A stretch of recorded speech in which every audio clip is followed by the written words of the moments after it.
महाराजांनी एकदा प्रतापगडाला शेवटचं बघितलं. आपल्या मावळ्यांना माहिती नव्हतं गेल्यावरती यायचं का नाही, गेल्यावरती मृत्यू तय होता. मावळ्यांना डोळं भरून बघून घेतलं.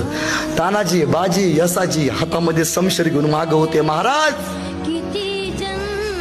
इथं उभारले, साईडला सगळे सैनिक उभा होते.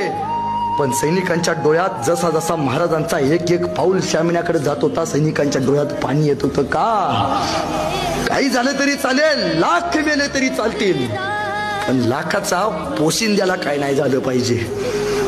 महाराजांचा एक पाऊल शामियाच्या आत टाकला. महाराज शामियाच्या आत गेले. मावळ्यांना महाराज दिसायचे बंद झाले. सर्र करला तानाजींच्या डोळ्यात पाणी आलं.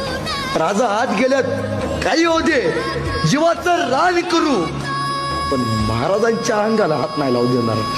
प्रत्येकाने शपथ घेतली. मावळ्यांचा एक नियम आहे, आम्ही चुकून मुंगीच्या वाट्याला जात नाही, पण यदा कदाचित आमच्या वाट्यावर कोणी आलं तर आम्ही त्याच्या वाट्यावर जाऊन त्याची वाट लावल्याशिवाय आम्ही आमच्या वाटेवर परतत नाही. आमच्या मावळ्यांचा इतिहास आहे.